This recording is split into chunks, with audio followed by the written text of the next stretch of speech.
2006 থেকে 2010 পর্যন্ত। তারপরে হঠাৎ একদিন অবৈধভাবে কোনো প্রকার কারণ ছাড়া আমাদেরকে 2010 সালের 18 ফেব্রুয়ারি চাকরিচ্যুত করা হয়, কোনো প্রকার কারণ ছাড়া। এরপরে আমরা হাইকোর্টে রিট করি, আমরা রায় পেয়ে যাই। এরপরে আমরা অ্যাপিলেট ডিভিশনেও রায় পেয়ে যাই, কিন্তু আমাদের যোগদান হয়নি। পরবর্তীতে এই মামলাটিকে আবার অ্যাপিল করে রিহিয়ারিংয়ের আয়োজন করা হয়। এখন মামলাটি রিভিউ অবস্থায় আছে।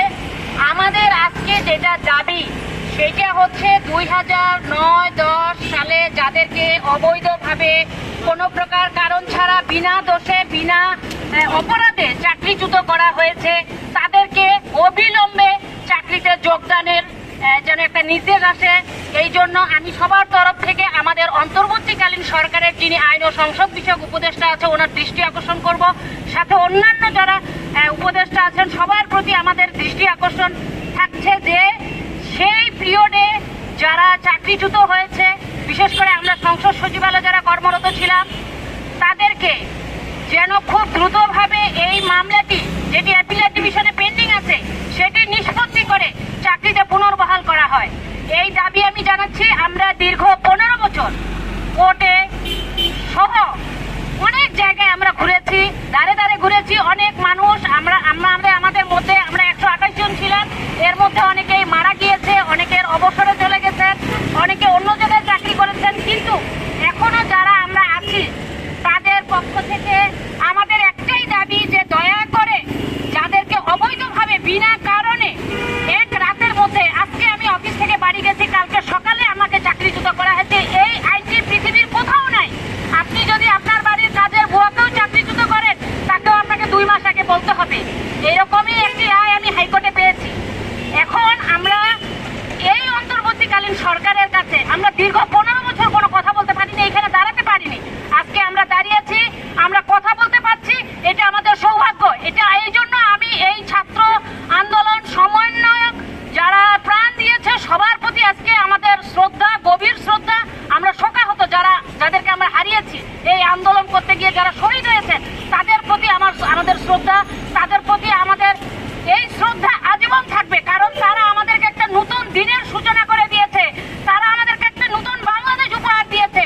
এই জন্য আমি বলবো দয়া করে যারা সেই সময় চাকরিচ্যুত হয়েছে অবৈধভাবে, যারা বিচার দেশের সর্বোচ্চ আদালত থেকে রায় পেয়েছে, আপনারা তাদের কথাগুলো শুনুন। আমাদের অপরাধটা কি ছিল? আমরা কি কোনো দুর্নীতি করেছি? আমাদের বিরুদ্ধে কি কোনো এলিগেশন ছিল? আমরা তো কোনো অপরাধ করিনি। কেন আমাদেরকে চাকরিচ্যুত করা হলো? কে আমাদেরকে চাকরিচ্যুত করা হলো? এই ব্যক্তিগুলোকে আপনারা খুঁজেন, তাদেরকে ডাকেন, তাদের বিরুদ্ধেও আপনারা ব্যবস্থা নেন। আমাদের যদি কোনো অপরাধ থাকতো সেটা অন্য বিষয় ছিল, কিন্তু আমাদের কোনো অপরাধ নাই। আপনারা যদি আমাদের সাথে কথা বলেন, আমাদের ফাইলগুলো দেখেন, আমাদের কোনো অপরাধ নাই। আমরা কোনো অপরাধের সাথে জড়িত না। অবৈধভাবে অন্যায়ভাবে আমাদেরকে চাকরিচ্যুত করা হয়েছে। এখন আমাদের এই অন্তর্বর্তীকালীন সরকারের কাছে দাবি, দয়া করে আপনারা আমাদেরকে শুনুন। আমাদের মামলাটি এখন অ্যাপিলেট ডিভিশনে রিভিউ অবস্থায় পেন্ডিং আছে। দয়া করে এই মামলাটি দ্রুত নিষ্পত্তি করে আমাদেরকে আমার চাকরিতে পুনর্বহাল করুন, আমাদের আবার বাঁচার একটা সুযোগ করে দেন। কারণ এখানে অনেক মানুষ আছে যারা দিন মজুর, কেউ রিক্সা চালাচ্ছে, কেউ ভ্যান চালাচ্ছে, কেউ অটো রিক্সা চালাচ্ছে।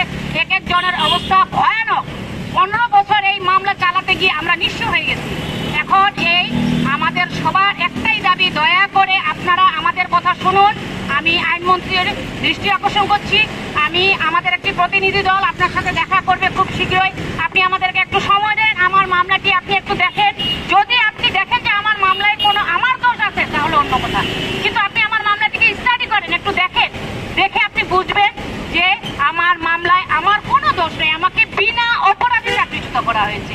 অতএব আমার এই মিডিয়ার মাধ্যমে, আমার কলিগদের মাধ্যমে এবং সবার মাধ্যমে আমি একটি দাবি জানাবো, দয়া করে আমাদেরকে চাকরিতে পুনর্বহাল করুন। আমাদের মামলাটি খুব দ্রুত সময়ে নিষ্পত্তি করে আমাদেরকে আবার এই চাকরিতে ফিরিয়ে